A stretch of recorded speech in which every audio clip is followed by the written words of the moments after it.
AITA for taking my daughter's college fund back after she said she was going no contact? This is one of the hardest things I've ever written because I never thought I'd be here, questioning if I'm in the wrong for something that, deep down, feels like a betrayal from both sides. I, 45F, am a single mom, and I have been for the better part of my kids' lives. My husband passed away when Ella, 18F, and Jake, 16M, were still young. It's been just the three of us for years, and I've done everything in my power to support them, love them, and make sure they have opportunities one didn't. Losing my husband was devastating, but I knew I had to keep going for my children. His life insurance policy, while not enormous, became my way of making sure they had a future, even if I had to sacrifice a lot for it. I started saving immediately after his passing. There wasn't a lot of extra money floating around. I worked full-time, paid for everything by myself, and skipped out on luxuries like vacations, new cars, even sometimes little treats for myself. Everything was geared toward ensuring their future, especially for their education. My husband and I always agreed on the importance of education, and it's something I tried to instill in my kids from an early age. My daughter, Ella, was always so ambitious. I remember when she was 10, she came to me with this pamphlet from a prestigious university, and from that day on, she was focused. "I'm going to make something of myself, Mom," she used to say, and my heart would swell with pride. I knew she had the determination and drive. I wanted to be sure I could help her get there. So, every dollar I saved felt like an investment in her future, in her dreams. But things have changed. Ella started dating this guy, Matt, 19M, about 6 months ago. At first, I thought he seemed fine. He's a bit rough around the edges, but what do I know? Young love is messy and complicated. I didn't want to interfere too much. I always believed in giving my kids their independence. But over the last few months, Ella has changed. She's become distant, colder, and more dismissive of me, and everything feels off. It started small, with her spending less time at home.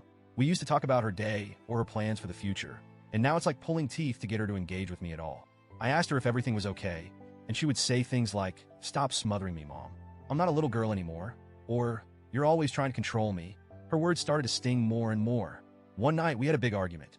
Honestly, I can't even remember how it started, but it escalated quickly. Ella was shouting, saying things I never thought I'd hear from her. "Once I leave for college, I'm done with you, Mom. I'm going no contact. I won't need you or your money. I won't ever look back." Hearing those words, it broke something inside me.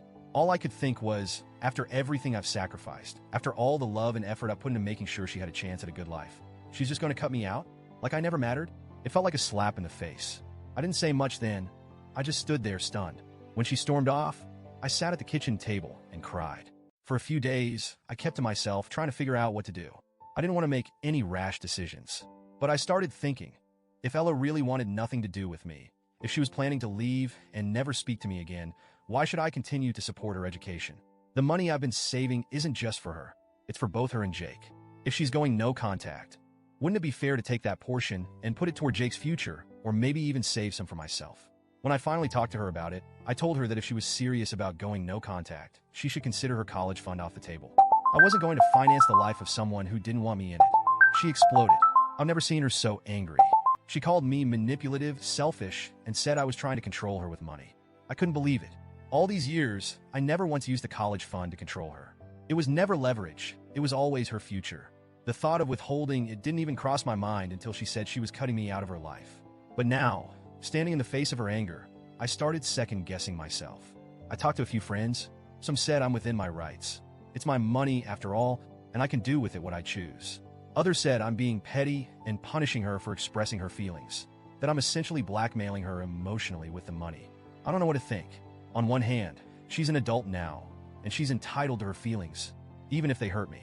But on the other hand, I can't just ignore the fact that I've sacrificed so much for her, and now she's saying she wants nothing to do with me. Update. After reading the comments, I've realized a few things. First, I don't want to make a decision out of anger or fear of being abandoned. I'm hurt deeply, but Ella is still my daughter, and I'll always love her, no matter what happens. I've also started considering that maybe there's more going on here than I initially thought. Some commenters suggested that Matt might be influencing her or even emotionally manipulating her, and honestly, it's been weighing on me. I've decided to hold off on making any final decisions about the college fund. For now, I'm going to keep it intact.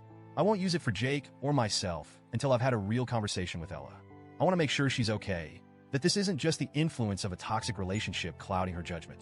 If she still decides to go no contact, I'll respect her decision, but I hope we can come to some understanding before then. I love my daughter, and I don't want money to be the thing that drives a permanent wedge between us. So, AIDA? Or am I just a mother struggling to protect both my child's future and my own heart from breaking.